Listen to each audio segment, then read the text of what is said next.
तू ही रे माझा मितवा मालिकेच्या आजच्या भागामध्ये आपण पाहणार आहोत की ईश्वरीचे बाबा आणि आई हे दोघंही जण आता बोलत असतात आणि तेवढ्यातच ना तिथे नम्रता आणि आकाश येतात.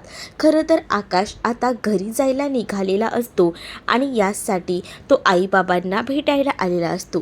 क्लाउड किचनच्या ॲपचं काम झालं आहे म्हणून तुम्हाला जाता जाता भेटून जावं म्हणून मी आलो असं देखील आता तो आईबाबांना बोलतो. त्यावर आता नमूलाही सुप्रिया सांगते की जा जरा त्यांना बाहेरपर्यंत सोडून ये, कारण आता माहिती झालेलं असतं ना की एवढी सगळी मदत केली आहे म्हटल्यावर आता तर त्यांना बाहेरही सोडायला हवं. आणि आता सुप्रियाला ती वरतून सुटकेस काढायची असते, यासाठी ती नम्रताला बाहेर पाठवते. तर आता नम्रता बाहेर गेल्याबरोबर लगेच ती सुटकेस आता ती बाहेर काढते आणि त्या सुटकेसमधनं ती एक डायरी असते. ती डायरीज बाबा तिला हातात घ्यायला सांगतात. बाबांनी हातात डायरी घ्यायला सांगितल्यावर ती त्या डायरीमध्ये विचारू लागते की यामध्ये नंबर सापडेल का. तर ते म्हणतात की हो, यामध्ये त्या अशोकभाईंचा नंबर आहे. मग आता ती डायरी चाळायला लागते. त्या डायरीमध्ये तिला अशोकभाईंचा नंबर सापडतो आणि त्यामुळेच आता तीही विचार करते की चला यांचा नंबर सापडला आहे म्हटल्यावर आता ह्यांना कॉल करायला हवा. अशोक सातभाई नंबर तिला डायरीमध्ये भेटतो. मग आता ती विचार करते की चला आता आपण या नंबरला कॉन्टॅक्ट करून बघूया, निदान या नंबरला फोन केल्यावर आपल्याला ज्या प्रश्नांची उत्तरं हवी आहेत ती सगळी सापडतील. आणि म्हणूनच ती आता बाबांना सांगते की मी लगेचच ना या नंबरवर कॉन्टॅक्ट करते, म्हणजे कसं जे काही गैरसमज झाले ते दूर होतील. इकडे आता आजी, वल्लरी आणि त्यासोबत अंजली हे आता आपल्या देशाचा पूर्ण नकाशा घेऊन बसलेले असतात. आणि त्याच वेळेला आता तिथे ईश्वरी येते. ईश्वरी त्यांना विचारते की हे काय चाललं आहे तुमचं. तर ईश्वरीला ते म्हणतात की असं समज की आम्ही कोणता तरी एखादा गेम खेळतोय. मग आता ईश्वरीलाही सांगितलं जातं की पटकन यातला एक देश सिलेक्ट कर. मग यामध्ये तिने दुबईवर हात ठेवलेला असतो. मग आता दुबई म्हटल्यानंतर आजी म्हणते चला ठरलं तर मग आता दुबईलाच यांना आपण हनीमूनला पाठवूया. त्यावर आजीना आता लगेचच ईश्वरी म्हणते की नाही आजी, मी ते सहज ठेवलं, मला काय माहिती तुम्ही हे सगळं असं करणार आहात आणि हनीमून वगैरे आता या सगळ्या परिस्थितीत नकोच. तर आता लगेच अंजली तिला म्हणते की काय ग, कसल्या परिस्थितीत, उलट तुमच्या दोघांची सध्या ना भांडणं खूप जास्त वाढत आहेत, त्यापेक्षा ना जरा हनीमूनला जा, दोघंही एकमेकांसोबत वेळ घालवा, म्हणजे नाही जी काही भांडणं आहेत ना ती तरी निदान होणार नाही. असं देखील आता अंजली त्या ईश्वरीला बोलत असते आणि ती सांगत असते की मी सांगणारच आहे बाबा चिंटूला, काही झालं ना तरी त्याला हनीमूनला जावंच लागेल, असंही आता म्हटलं जातं. या सगळ्या गोष्टी बोलल्या गेल्यानंतर ईश्वरी खूप जास्त चकित होते. तर आता हे लगेच वल्लरीला माहिती असतं. वल्लरी विचार करते की चला आपण जे काही करतोय ना ते एकदम परफेक्टली करतोय, म्हणजे काय आहे ना या सगळ्या गोष्टी आपल्याला हव्या तशा हँडल करता येणार आपल्याला, आणि म्हणूनच ती खूप जास्त खुश असते. दुसरीकडे मात्र आता ईश्वरीच्या आईने त्या अशोक सातभाईंना कॉल करायला घेतलेला असतो. तर आता फोनची रिंग वाजते. तेव्हा कुठे जाऊन सुप्रियाला बरं वाटतं. मग सुप्रियाही विचार करते की चला फोनची तर रिंग वाजलेली आहे म्हणजे आता त्यांच्याशी कॉन्टॅक्ट होईल. मग आता फोन उचलल्यानंतर तिथून समोरून ना त्या सातबाईंची मिसेस बोलत असते आणि ती म्हणत असते की हॅलो कोण. त्यावर खरं तर मला ना अशोक सातभाई यांच्याशी कॉन्टॅक्ट करायचा आहे, सॉरी पण 2 वर्षापूर्वी ते ह्या जगातून गेलेत, म्हणजे त्यांचा मृत्यू झाला आहे असं त्यांच्या बायकोकडनं आता सुप्रियाला कळतं. सुप्रिया म्हणते की सॉरी, मला याबद्दल खरंच माहिती नव्हतं, खरंच आय एम सॉरी, असं म्हणून ती आता माफी मागत असते. त्याच वेळेला ती आता म्हणते की माझं ना जरा काम होतं तुमच्याकडे, तेवढं काम होईल का. हां बोला ना काय काम होतं. तर रमाकांत राजशिर्के या मीबद्दल थोडं बोलायचं होतं. त्यावर्षी जी बातमी लीक झाली होती आणि ह्या सगळ्या गोष्टी जेव्हा वाढल्या होत्या त्याबद्दलच थोडं बोलायचं होतं. अच्छा, माझ्या लक्षात आहे ना, मी कसं काय विसरेन. त्यानंतर तर आमचे खूप चांगले दिवस आले. आम्ही खूप जास्त पैसेवाले झालो. म्हणजेच आमच्याकडे ना सगळी प्रॉपर्टीही झाली, असं देखील ती बायको बोलत असते. आणि ती म्हणते की याबद्दल तुम्हाला माहिती हवी आहे ना, मी देऊ शकते, पण मला ना जरा ह्यांच्या काही पत्रकार मित्रांशी बोलावं लागेल, असं देखील ती बोलते आणि फोन ठेवते. तेव्हा जाऊन कुठे सुप्रियाला बरं वाटतं. इकडे आता अर्णव हा एक स्टडी रूममध्ये आलेला असतो. ईश्वरी तिथे येते. मग आता ईश्वरी विचार करते की अर्णव सरांशी ना बोलून घेते, म्हणजे कसे प्रॉब्लेम सॉल्व्ह होतील ना. मग आता जर अंजली ताई किंवा आजी काही बोलल्या तर मग परत त्यांना ते नको नको होईल, वाद होतील. म्हणूनच ती आता अर्णवला त्याविषयी बोलायला जात असते. पण इकडे अर्णव ऐकून घेईल तर शपथ ना. अर्णव आता नुसती भांडणं करत असतो. म्हणजेच ना, तो जरा देखील ऐकून घ्यायच्या मनस्थितीतच नसतो. तो डायरेक्ट म्हणतो की तू फक्त निमित्त शोधतेस का ग सोबत बोलण्याची. तू ना माझ्यापासून ना लांबच राहत जा. मग इथे ईश्वरी म्हणत असते की अर्णव सर ऐकून तरी घ्या, मला काय म्हणायचं आहे तो. अर्णव आता ऐकत नाही. तिला ना जोरात ढकलतो. अर्णवने तिला ढकलल्याबरोबर ईश्वरीला तिकडे जाऊन आपटतं, ईश्वरीला लागतं. त्याबरोबर ईश्वरीच्या हाताला जखम होते. अर्णवला हे दिसतं. अर्णवला कळतं की आपण काय केले. अर्णवला जरी राग असला ना तरी अर्णवच्या अंगात जी काही माणुसकी असते ना ती अजूनही कमी झालेली नसते. मग अर्णव तिच्याकडे एकदम प्रेमाने बघू लागतो.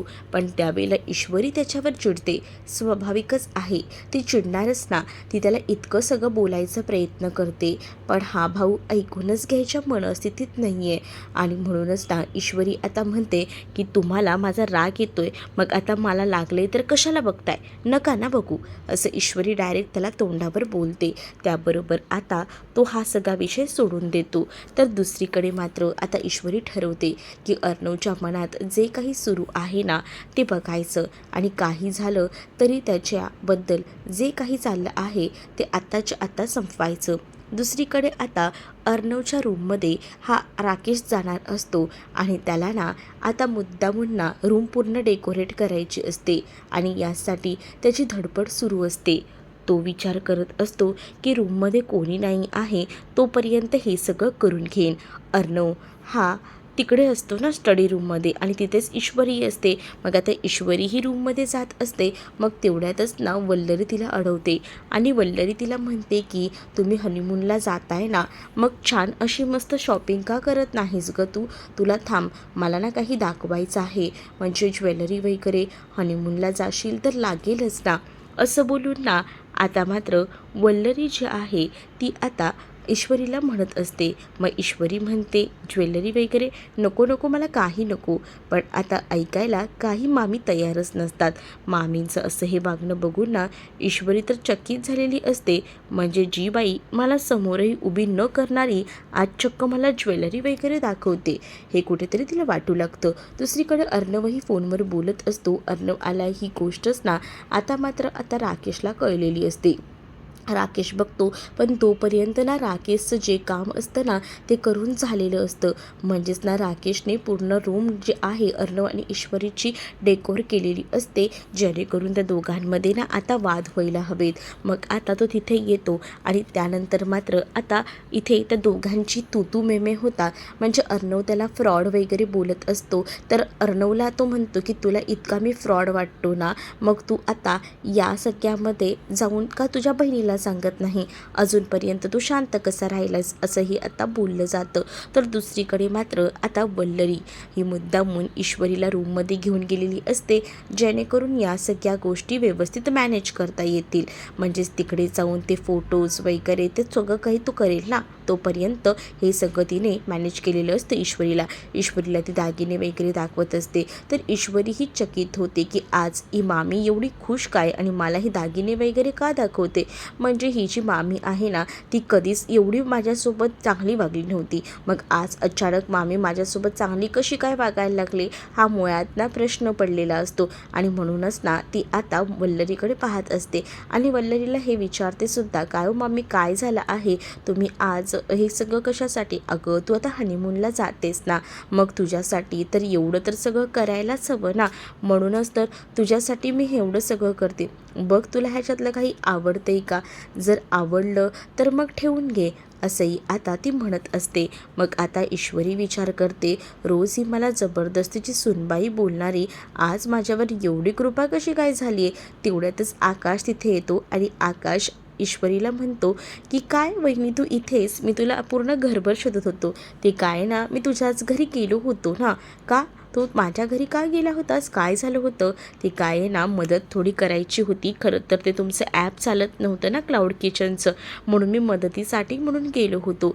हे सगळं आता कळतं तेव्हा मात्र आता ईश्वरी त्याच्याकडे पाहतच राहते आणि ईश्वरी म्हणत असते की खरंच ना अर्णव सर जरी स्वतः यामध्ये लक्ष घालत नसले तरी या सगळ्या गोष्टींकडे दुसऱ्याला का होईना लक्ष घालतायत, म्हणजे ते अजूनही या सगळ्या गोष्टी विसरले नाही आहेत. इकडे आता वल्लरीला सुद्धा राकेशचा मेसेज आलेला असतो की काम झालं आहे. त्यामुळे आता वल्लरी ही खूप जास्त खुश असते. तीही विचार करते की चला काम झालंय ना, बरं वाटतं. मग आता इकडे वल्लरी जी आहे ती आकाशला सुद्धा म्हणत असते की काय रे तू काय केलंस, ते सगळं काय गरज होती जायची, असं बोलून त्याला मुद्दामून चिडवत असते. दुसरीकडे आता जेव्हा अर्णव रूममध्ये येतो त्यामध्ये ना आता लावलेलं होतं आपण लवकरच आई बाबा होणार, काही छोटेसे असे बलून्स आणि स्माइलीवाले बलून खूप छान असं डेकोरेशन ना थोडंसं का होईना केलेलं असतं. आणि हे सगळं डेकोरेशन बघून ना खूप जास्त राग ना अर्णवला येतो. अर्णव म्हणतो की ही काय फालतूगिरी आहे, हे सगळं कोणी केलं आहे, काहीतरी लिमिट्स असतात की नाही. आणि असं बोलून ना तिथे काही बाळाचे वगैरे फोटोज लावलेले असतात ना, ते सगळे फोटोज ना तो मात्र आता काढून टाकतो. आणि जेव्हा तो सगळे फोटोज काढून टाकतो ना तेव्हा मात्र आता त्याला खूप जास्त राग येत असतो. त्याला कळत नसतं की हे काय चाललंय तरी काय, आणि त्यामुळेच ना तो आता संतापलेला असतो. तर दुसरीकडे मात्र आता पाहायला मिळतं सगळीजणं बाहेर लॉनवर चहा पीत बसलेले असतात आणि हा चहा पिण्याचा आनंद काही वेगळाच असतो असं ते काहीसं म्हणत असतात. आणि तेवढ्यातच ना अर्णव तिथे जातो आणि अर्णव सगळ्यांवर ओरडतो आणि म्हणत असतो की काय काय चाललंय काय तुमचं, म्हणजे एखाद्यावर किती जोर जबरदस्ती करायची, म्हणजे जर मला एखादी गोष्ट नको असेल तर तुम्ही मुद्दामून माझ्यावर त्या गोष्टी लादणार आहात का. मग अरे काय झालंय, काय बोलतोयस काय तू, नेमकं काय घडलंय ते तरी सांग. मग आता एवढं सगळं त्याला बोलल्यानंतर तो आता म्हणत असतो की तुम्हाला माहीत नाही का, तुम्ही जे काही केलं ना ते चुकीचं केलं. अरे माहिती आहे तुम्हाला आमचं बाळ बघायचं आहे, पण या सगळ्या गोष्टी रूममध्ये लावून काय भेटणार आहे तुम्हाला, कशाला आमची रूम ती अशी डेकोरेट केली आहे आणि कशासाठी, असं सगळं तो बोलून खूप जास्त चिडचिड करत असतो. त्याच वेळेला ना त्याला सगळीजणं शांत करत असतात आणि त्याला म्हणत असतात की हो हो कळतोय तुझं राग, किती तो राग, जरा शांत हो ना, माहिती आहे तुला राग आलाय, पण आमचं सुद्धा ऐकून घे ना, आम्हाला काय म्हणायचं आहे ते, काय ऐकून घ्यायचं आहे, काही ऐकायची मनस्थितीत आम्ही नाही आहे. मग आता तो सगळ्यांनाच चिडचिड करत असतो. त्यावेळेला अंजली उठते आणि अंजली म्हणते अर्णव तुझा काहीतरी गैरसमज होतोय, या सगळ्या गोष्टी आम्ही केलेल्या नाही आहेत, मुळात या गोष्टी आम्हाला माहीतही नाही आहेत कशा झाल्यात काय झाल्या आहेत त्यामुळे उगाच ना आरोप करू नकोस. आणि मुळात राहिला प्रश्न, या सगळ्या गोष्टी आहेत ना ईश्वरीने केल्या असतील, ईश्वरीला आवडत असेल हे सगळं आणि तिला असं तोंडावर बोलता येत नसेल की तिला बाळ हवंय वगैरे आणि तिची इच्छा असेल म्हणून तिने हे सगळं केलं असेल, असं देखील अंजली आता अर्णवला सांगून समजावू लागते. आणि जेव्हा आता अंजली हे सगळं बोलून अर्णवला समजावते तेव्हा अर्णव आता चकितच होतो आणि अर्णव म्हणतो काय या सगळ्या गोष्टी अशा पद्धतीने काय गरज आहे हे सगळं. मग आता इकडे राकेश आणि वल्लरी हे तर दोघंही जण खुश असतात, कारण त्या दोघांनाही माहिती आहे की या सगळ्या गोष्टी मुद्दामूनच त्या दोघांनी केल्या आहेत आणि ह्याचं खापर मात्र असं फोडायचं हे तर त्यांचं नक्की झालेलं असतं. आणि या सगळ्या गोष्टी बघून ना त्यांना खूप जास्त आनंद होतो. तर दुसरीकडे मात्र आता अर्णव जो आहे ना तो पटापट आपल्या रूममध्ये जायला निघतो. आणि जेव्हा अर्णव तिकडे जातो ना मग पुन्हा एकदा अर्णवला हेच वाटत असतं की हे जर ईश्वरीने केलं असेल तर ईश्वरीला विचारायला हवं की हे सगळं कशासाठी आणि का. म्हणूनच आता ना तो तिकडनं जायला निघतो. तो आता डायरेक्टली रूममध्ये जातो आणि रूममध्ये जात असतानाच इकडे राकेश आणि वल्लरी दोघंही जण एकमेकांकडे बघत असतात आणि खाणाखुणा करत असतात, कारण त्यांचा आनंद ना ना हा त्यांना समजत असतो. दुसरीकडे नम्रता आणि आकाश बोलत असतात आणि त्याच वेळेला आकाशचा फोन आल्यावर नम्रताच्या चेहऱ्यावर एक वेगळीच लाली उमटते. म्हणजेच ना आता त्या दोघांमध्येही जे काही प्रेम फुलत चाललेलं असतं त्या दोघांनाही त्याबद्दल काही कळत नसतं आणि त्यामुळेच ना आता त्या दोघांचंही बोलणं सुरू असतं आणि तुम्ही ना ऐन वेळेला माझ्यासाठी मदतीला धावून आलात ना, हे एका अर्थी बरंच झालं, मला बरं वाटलं. म्हणजे तुम्ही अशा ज्या काही गोष्टी करताना हे आम्हाला आवडतं. आणि त्यानंतर तुला तर माहितीच आहे ना की मी या सगळ्यामधून हळूहळू का होईना मला तुझ्याबरोबर या सगळ्या गोष्टी ज्या आहेत त्या खरं तर करायला आवडतात आणि म्हणूनच तर मी तुला मदत करत असतो. आणि तुला माहिती आहे का, या सगळ्या गोष्टी केल्यानंतर ना एक वेगळाच आनंदही मिळतो असं देखील तो म्हणत असतो. त्याच वेळेला खरं तर ना दादानी माझ्यावर ही जबाबदारी दिली आहे ना, ते एका अर्थी बरंच झालं. म्हणजे कसं, दादानी माझ्यावर जबाबदारी दिली आहे त्यामुळे मी ह्या गोष्टी तुझ्यासाठी करू शकतोय आणि तुलाही माहिती आहे की मला तुझी मदत करायला किती आवडतं. इकडे नम्रताही आकाशसोबत बोलण्यात इतकी गुंग असते ना, एकदम तिच्या चेहऱ्यावर हसूही आलेलं असतं आणि त्याच वेळेला आता ती बोलत असते की आकाश सर, मला तुमच्यासोबत एक गोष्ट बोलायची आहे. तेवढ्यातच ना तिकडे मात्र आता ही सुप्रिया आलेली असते आणि सुप्रियाला कळते ही आकाशसोबत बोलते आणि म्हणूनच ना ती लगेच ना बोलते की जरा मला तुझ्याशी बोलायचं आहे आणि ती फोन ठेवायला सांगते. जेव्हा आता ती फोन ठेवायला सांगते ना तेव्हा मात्र आता फोन ठेवला जातो. मग आता ती विचारते की काय झालं आई. सुप्रिया म्हणते की तुला किती वेळा सांगितलं आहे की ह्या सगळ्या गोष्टी ज्या आहेत तू स्वतःच्या पद्धतीने मॅनेज कर ना, प्रत्येक वेळेला त्या लोकांची मदत घ्यायला हवीच का? तुला मी सांगितलं आहे तर लक्षात ठेव, प्रत्येक वेळेला त्या लोकांची मदत घ्यायची नाही, स्वबळावर करायला शिक. असं देखील आता ती बोलत असते कारण तिलाही माहिती आहे की या सगळ्या गोष्टी ज्या आहेत त्या जर ह्या प्रत्येक वेळेला ती मदत मागे लागली तर आकाशच्या प्रेमात आता ही पडत चालली. ह्या गोष्टी आईला सुद्धा कळत असतात. दुसरीकडे आता ईश्वरी रूममध्ये येते. ईश्वरी जेव्हा रूममध्ये येते तेव्हा मात्र बघते तर काय रूममध्ये सजावट आणि त्यासोबत हे सगळं केलेलं, तोडफोड केलेलं तिला दिसतं. मग ती विचार करते नक्कीच हे सगळं ना अंजलीताईंनी केलं असणार आहे आणि ह्यांना हे सगळं बघून राग आलाय म्हणूनच त्यांनी ही सगळी रूमची अवस्था करून ठेवलेली आहे असा देखील विचार ना आता ईश्वरी करत असते. आणि त्याच वेळेला ईश्वरी म्हणते की पटकन मला आता हे सगळं आवरायला हवं, नाहीतर याचे परिणाम विचित्र दिसतील आणि हे सगळं नको नको तिला वाटत असतं आणि म्हणूनच ती आता ठरवते की ह्या सगळ्या गोष्टी नको करायला. म्हणूनच ती आता इकडे तिकडे बघते आणि त्यानंतर ते आवरायला घेत असते. तेवढ्यातच तिकडे आता अर्णव येतो. अर्णवने आल्यावर दार लावून घेतलेलं असतं आणि अर्णव जेव्हा दार लावून घेतो तेव्हा ईश्वरी आता त्याच्याकडे बघतच बसते. मग आता ईश्वरी अर्णवकडे बघते आणि विचार करते की ह्यांना आता काहीतरी वेगळंच वाटलं असेल आणि त्याच वेळेला अर्णवला ती म्हणत असते की हे सगळं मी नाही केलं. त्यावर अर्णव तिच्याकडे फक्त रागातच बघत असतो कारण त्याला माहिती आहे तो ऑलरेडी बाहेर जाऊन विचारून आलाय की हे सगळं कोणी केलं आहे. तर त्या सगळ्यांनी सांगितले की हे ईश्वरीने केले, पण मुळात हे ईश्वरीनेच केलेलं नसतं आणि त्यामुळे ईश्वरीची बाचाबाची होत असते. तर पुढील भागामध्ये आपल्याला पाहायला मिळतं ईश्वरीने आता अर्णवसाठी छान गरम गरम पुरी आणि त्यासोबत भाजी केलेली असते. ती आता मुद्दामून ना त्याच्या समोर आहे ना ती पुरी जी आहे ती फोडते. मग त्याच्यातून जी वाफ येते ना ती सगळी वाफ ना अर्णवच्या तोंडावर येते. मग आता ईश्वरी म्हणते की तुमच्या मनातही असा जो गैरसमज झालाय आणि असा जो राग दाबून ठेवलाय ना तो आता काही झालं तरी मी मिटवणार. भूतकाळातील सत्य मी जाणून घेणार आणि ते तुमच्या समोर आणणार आणि तुमचा विश्वास मी परत मिळवणार असं देखील आता ईश्वरीने ठरवलेलं असतं. तर तुम्हाला भाग कसा वाटला कमेंटमध्ये सांगा. असेच अपडेट पाहण्यासाठी चॅनलला सबस्क्राईब करा.